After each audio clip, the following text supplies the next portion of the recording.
Hey there guys, this is Cole. Welcome back to another video. Yes, I am on the elliptical when I'm recording this, but that's okay. I don't mind doing that. Today, I'm going to give you my list of my top 5 favorite movies directed by Wes Craven. Now, Wes Craven is one of the most well-known, recognized, iconic horror movie directors of all time. For those who aren't familiar with him, he is most well known for directing the 1984 slasher classic movie A Nightmare on Elm Street, but he is also well known for directing the first 4 Scream movies, which is one of the most well-known horror franchises. But he's done other good movies outside of that. So since it's October and since most of the movies Wes Craven directed are horror movies, I figured today might as well do a video giving off my list of my top 5 favorite Wes Craven movies. Now,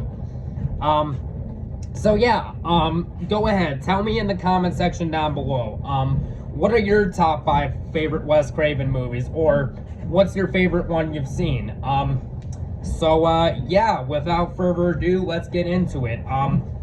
Coming in at number 5 for me is gonna be a movie that I watched for the very first time this year, and that is the 1988 movie The Serpent and the Rainbow. Now, I know some of you guys have probably never even heard of that movie, and I heard about it from Cody Leach, and it sounded interesting based on his review, so I decided to check it out this year, and I rather liked it. But for those who don't know what The Serpent and the Rainbow is, the basic premise of the movie is as follows. The plot of the movie is basically this movie where you basically have an anthropologist who is played by Bill Pullman in one of his early roles, who goes to the country Haiti to basically investigate a weird, mysterious psychedelic drug that's turning people into zombies. Rather interesting concept for a movie, and I overall liked it. I thought that Bill Pullman was really good in the movie. I thought the movie had some good, creepy, atmospheric moments. Pretty good movie. And again, it's not Wes Craven's best movie. I mean, he has done better movies. I mean, of course, he directed the first Scream movie, the first Nightmare on Elm Street, other movies we're gonna get to. But of the movies, this is one of his movies that, if you had to ask me the most underrated movie he's directed that no one ever really talks about, it would be this movie. I think this movie deserves to be a well-recognized horror classic, but that's just me, so yeah. Now, let's continue on with the list. Coming in at number 4 is going to be the only sequel to A Nightmare on Elm Street that Wes Craven directed, and that is New Nightmare from 1994. Now, when it comes to my thoughts on the Nightmare on Elm Street franchise, I love the first movie from 1984. I think that's one of the greatest horror movies of all time. I also really like the third one. The second one and the fourth one are mediocre. 5 and 6 are pretty bad. This one, it's not my favorite Nightmare on Elm Street movie or even my favorite Wes Craven movie because, well, we're only at number 4 on the list. But I do think this is one of the better sequels in the franchise, where the story of this one is where the movie takes place about 10 years after the first Nightmare on Elm Street movie. But in this movie, the concept is that Nancy is a mother with a 6-year-old kid named Dylan, and the idea in this movie is that the Nightmare on Elm Street stuff is basically a film series within the movie, and she basically has to protect her kid because there is a demonic entity that takes on the form that basically is in the perfect disguise form of Freddy Krueger, which is a rather interesting concept. And I thought for a sequel, I thought for one of the later sequels, this was honestly one of the better ones. I think that Heather Langenkamp is really good as Nancy Thompson in this movie. I think that the demonic entity that is, I think that the demon creature that is disguised as Freddy Krueger is rather creepy. I think that Robert Englund gives a really good performance as him in this movie. I think that the scares work well for the most part. The only reason it's not higher on the list is there is some CGI that doesn't age the best in this movie, but really, other than that, New Nightmare is a rather good movie, and yeah, this feels like it would have been a great way to end the series, but yeah. Now, coming in at number 3 is going to be the only movie on this list that is not a horror movie, because it's one of the only few movies Wes Craven directed that's not a horror movie, but it's a movie that I rather enjoy. And coming in at number 3 is going to be the 2005 thriller movie, Red Eye. Now, I know what some of you guys are like, well, what even is the movie Red Eye, for those who haven't heard of it? Well, essentially, the movie Red Eye, it's basically a thriller movie about a girl by the name of Lisa, who basically goes on board a plane, and she basically sits right next to this guy who is a passenger, but she is 30,000 feet in the air, and little does she know, there is a bomb threat on the plane, and the airplane is 30,000 feet in the air.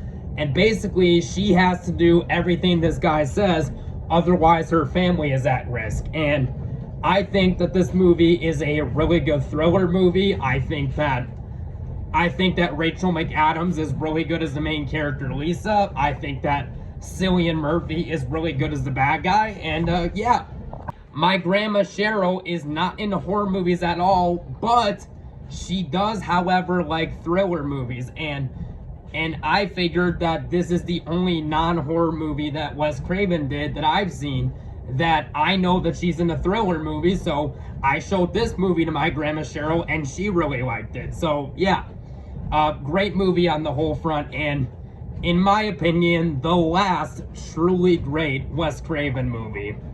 Coming in at number 2, and I'm kind of shocked to say this on rewatch, but guys, do not get me wrong, these top 2 are some of the best horror movies of all time. And coming in at number 2 for me is the original A Nightmare on Elm Street from 1984. Now, do not get me wrong, A Nightmare on Elm Street from 1984 is a fantastic horror movie. I mean, this movie has such a creative concept where it is about a girl by the name, it's about a teenage girl by the name of Nancy Thompson, who is basically being stalked by a serial killer in her dreams that basically has a burnt up face and basically finger knives that he uses as weapons. And this bad guy by the name of Freddy Krueger, he basically tries to kill people in their dreams. And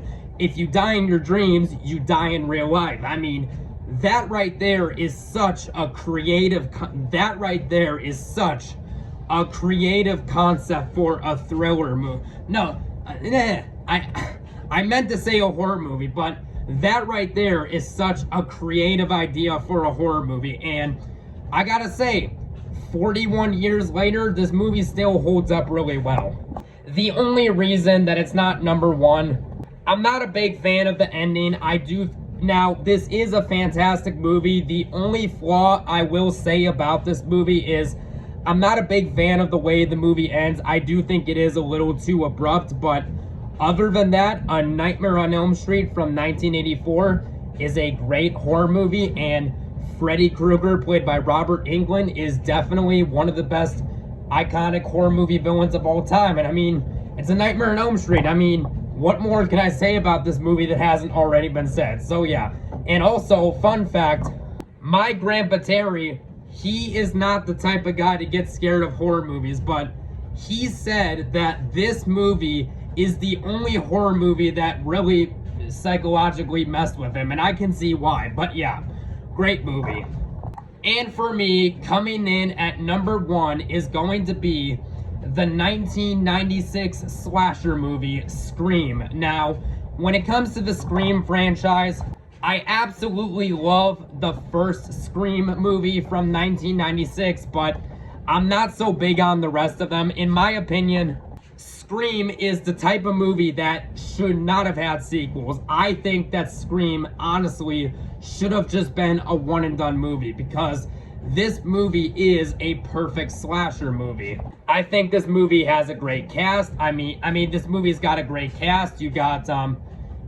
This movie's got a great cast. I mean, you got Neve Campbell as Cindy. You got David Arquette as Dewey. You got Matthew Lillard as Stu. I mean, so many great actors in this movie. And I do like the idea and concept to a horror movie about a killer that basically is an unknown killer wearing a mask, but he basically decides to give people phone calls, and he decides to play a little game of trivia. And the idea behind it, where basically if people answer these questions wrong, like, it's over, like their lives are over, like in order to survive getting the trivia questions right, which is trivia the horror movies, like, that is such an interesting creative idea. And I gotta say, Ghostface is such a great iconic character,